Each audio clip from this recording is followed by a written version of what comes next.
amigas do nosso programa Consciência Espírita. Mais um tema que a gente vai discorrer aqui um pouquinho e bastante importante para todos nós. O Evangelho segundo o Espiritismo trabalha muito com o Sermão do Monte. O que é o Sermão do Monte? O Sermão do Monte foi um dia que Jesus se dedicou a um grupo de pessoas e lá ele proferiu o segundo código moral da humanidade, o segundo e mais completo código moral da humanidade. E nós precisamos compreender. O primeiro código moral da humanidade foi os 10 mandamentos.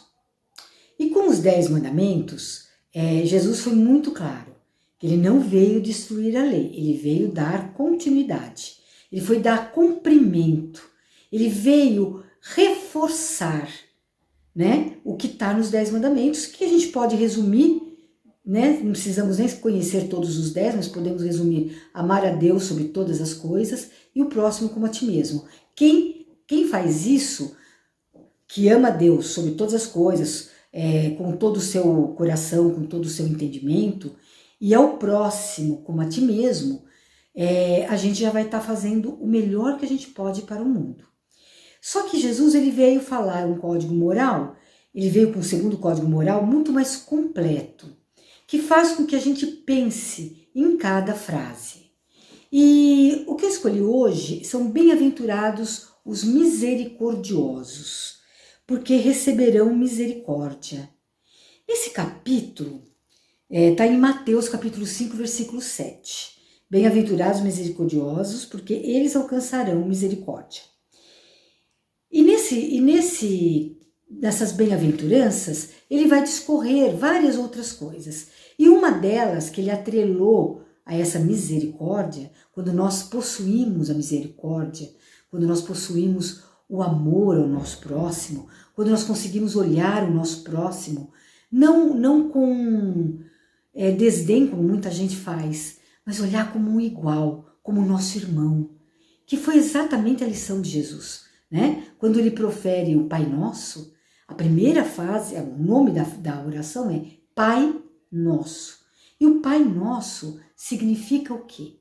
Significa que todos somos irmãos, filhos do mesmo Pai, e que precisamos aprender a nos amar.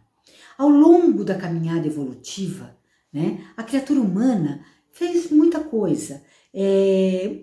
Malemar aprendia a amar os seus, era extremamente autodestrutiva. Quando ela passou a olhar para si e gostar um pouco mais de si, ela se tornou mais egoísta e não tratava o outro como igual. Nós temos várias passagens na vida, na história da humanidade. E quando começa a vir o entendimento das coisas, porque veja bem, Jesus passou por aqui há mais de 2000 anos. Né?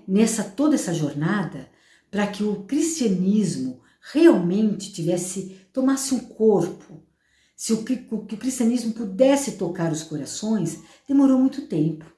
No mínimo 500 anos para começar a olhar as escrituras. Os apóstolos já haviam escrito todos os evangelhos, aí foram escolhidos. E a gente sabe que o homem manipulou muita coisa, mas não é isso que a gente quer chegar aqui. Aqui nós queremos nos ater a essa frase: bem-aventurados misericordiosos, porque eles alcançarão misericórdia. E logo em seguida, também em Mateus, capítulo 6, versículo 14 e 15, veja bem, a continuidade das bem-aventuranças, tá?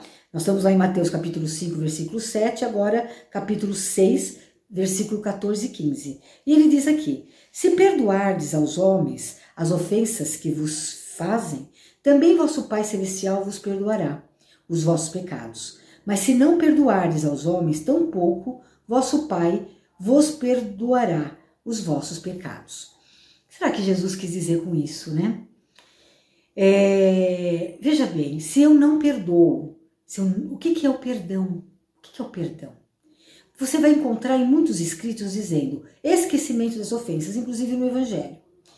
Mas esquecer as ofensas é quase que impossível, porque se nós vivenciamos algo negativo ou positivo, essa memória está marcada. não é bem esquecer as ofensas, mas ter a compreensão de se alguém me fez o mal, por que será que ele fez isso? Qual é a condição material, qual é a condição espiritual dessa criatura que me ofendeu? Se eu peço o tempo todo perdão a Deus, mas eu não faço o mínimo de esforço para compreender o meu irmão que errou comigo, não tem como Deus perdoar, porque tudo é recíproco no universo. Tudo eu tenho que fazer um movimento de entendimento das coisas. Quando eu compreendo que o meu irmão não teve condições de fazer melhor do que ele fez, automaticamente eu tiro da minha memória todo e qualquer mágoa, qualquer ressentimento. Vai existir uma memória, o meu irmão me ofendeu, mas eu tentei compreender, eu entendi por que ele fez isso, e eu não tenho mais sentimento contra ele. Mas a memória existe, mas a gente chama de traço minésico dentro da psicanálise. Fica aquele traço minésico, fica aquela memória sem sentimento, sem nada trazer o mal. Então, como é que eu sei se eu perdoei? Como é que eu sei? Então, vamos lá. Vamos supor, um casal se separa, o marido traiu a mulher se ofendeu, ficou muito chateada, raivosa. Aí ela vai para uma doutrina qualquer, para uma religião, aprende que tem que aprender a perdoar. E ela acha que perdoou. O que ela fez? Ela pôs todos os sentimentos para baixo do tapete. Ela não trabalhou o sentimento. Para entender o quê? Por que ele me traiu? Eu tive culpa na traição que ele fez? Muitos podem dizer assim, nossa, você está louca? Como que eu vou ter culpa? Tem, nós temos. Muitas vezes nós temos. Nós negligenciamos o outro, não damos atenção ao outro. E muitas vezes nós jogamos o outro em cima de uma outra pessoa. Só que eu preciso fazer essa reflexão. Eu tenho que olhar para dentro de mim e compreender, será que eu não fiz nada para que ele fizesse isso? Agora, se eu acho que eu tenho que perdoar, porque Jesus pediu para perdoar, então eu vou perdoar. E passa 30 anos. Ela estava lá com tudo muito guardadinho embaixo do tapete. Quando ela encontra uma amiga, a amiga fala assim, nossa, eu encontrei o seu ex-marido, João. Nossa, ele está tão mal, ele está com uma saúde tão debilitada, está bem doente. Aí a pessoa vira e fala assim, tá vendo? Deus tarda, mas não falha. Está colhendo o que plantou. Quem somos nós para julgar? Quem pode julgar? Somente o justo. E quem é justo? São questionamentos que eu vou deixando nos nossos programas, para que cada um pare para pensar. Eu sou justo o suficiente, eu sou correto o suficiente para julgar o outro? Será que eu não teria condições nenhuma de fazer exatamente o que ele fez? Se eu não reflito, se eu não tenho como, quando eu errar, eu ficar pedindo perdão a Deus. Deus não tem que me perdoar. Deus sabe as minhas fraquezas, de todos nós. Ele sabe o quanto ainda precisamos, nós estamos num processo evolutivo. Então Deus não tem que nos perdoar. Quem tem que se perdoar somos nós mesmos. Quando erramos e quando nos conscientizamos do erro, nós precisamos nos perdoar.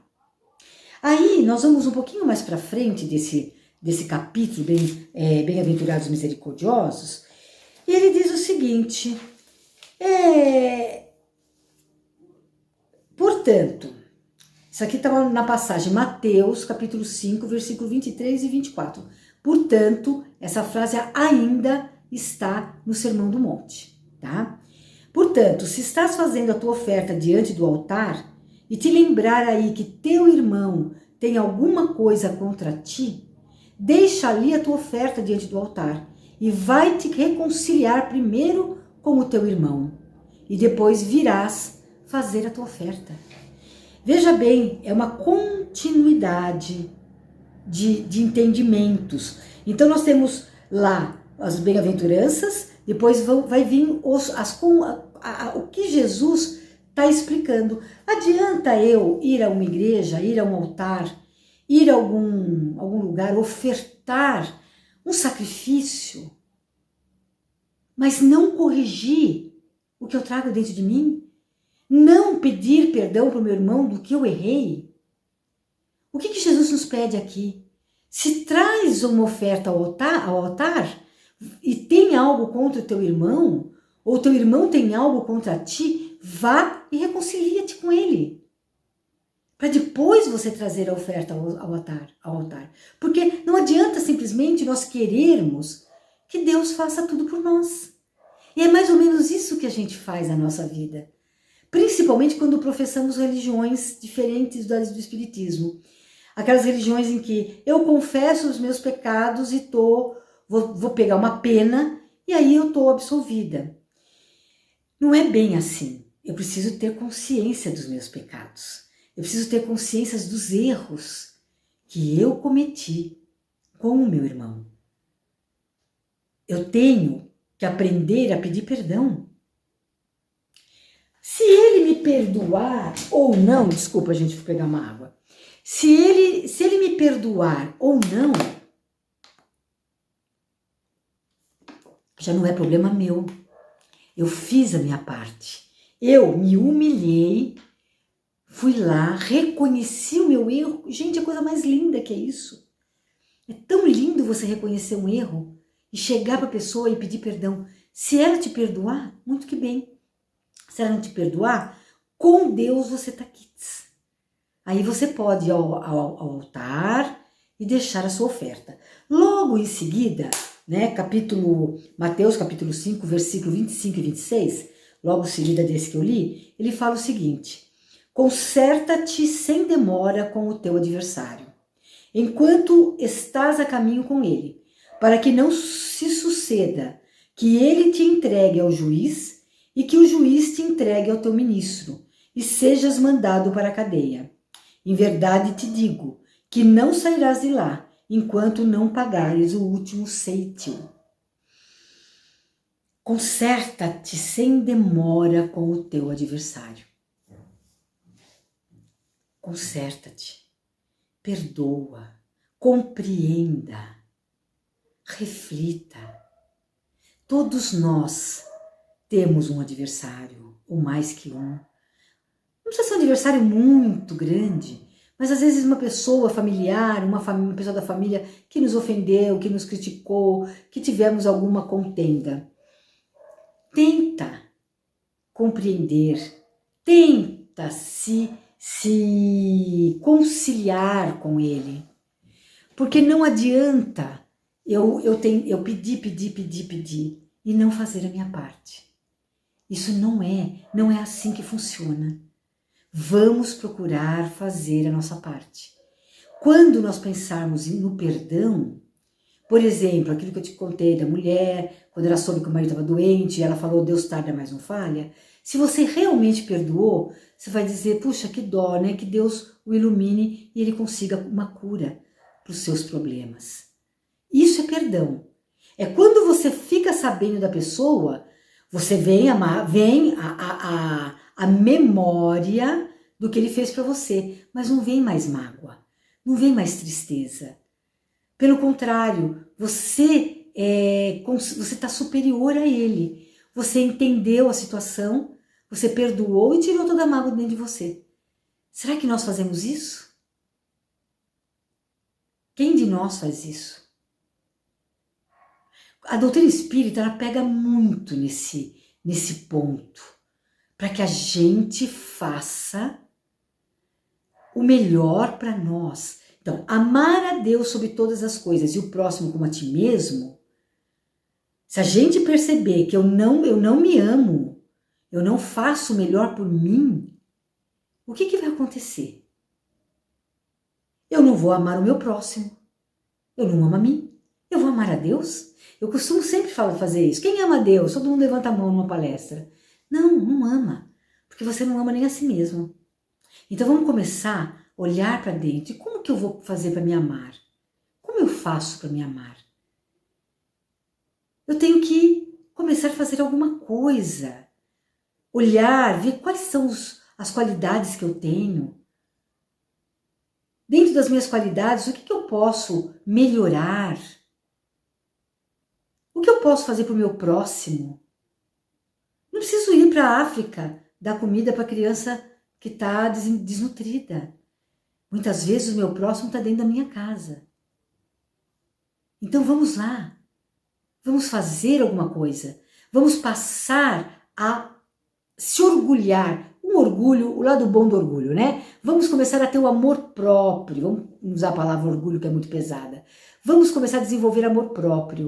O que é desenvolver amor próprio? Eu me amo, eu gosto do jeito que eu sou. Eu cheguei até aqui e as coisas que eu fiz me agradam. Eu vou melhorando a minha autoestima. E melhorando a minha autoestima, eu olho o meu próximo de uma maneira diferente. Aí eu começo a amar o meu próximo, fazer alguma coisa por ele. E automaticamente eu vou amar o Criador. Eu amo a sua criatura, eu amo a sua criação, eu respeito a natureza, eu procuro ajudar naquilo que eu posso, não prejudicar mais a natureza, não jogar papel na rua, coisas tão pequenas. Eu, quando era criança, eu falo, a gente jogava tudo pela janela do carro. Não se tinha consciência que isso fazia mal. Mas hoje tem. Então, quem fazia aquilo lá no passado não era tão culpado do que quem faz agora. Porque agora a gente tem consciência do mal que é jogar lixo na rua. Então, isso é evolução, gente. Isso é melhora. E eu espero que nós consigamos enxergar essa melhora dentro de nós mesmos. Que a gente comece a melhorar essa nossa autoestima, melhorar o nosso amor próprio com ações benéficas que fazemos ao outro. Ah, mas eu não me dou bem com pessoas. Mas eu posso ajudar um animal? Eu posso ajudar, me filiar a alguma ONG que lida com a natureza? Eu posso fazer tanta coisa. Isso melhora a minha autoestima. Isso melhora a pessoa que eu sou. Então, nós precisamos, antes de chegar no altar, começar a desenvolver a misericórdia. Porque eu também preciso de misericórdia. Eu também preciso que Deus, que a natureza, que o universo, que o nosso irmão Jesus venha me ajudar. Mas se eu não me ajudo, ele não pode me ajudar. Tá vendo aqui esse quadrinho? Ele está andando nas águas. A fé dele era tanta que ele conseguia prodígios. Mas não porque ele era diferente. Ele desenvolveu as suas capacidades. E principalmente, ele desenvolveu a sua fé.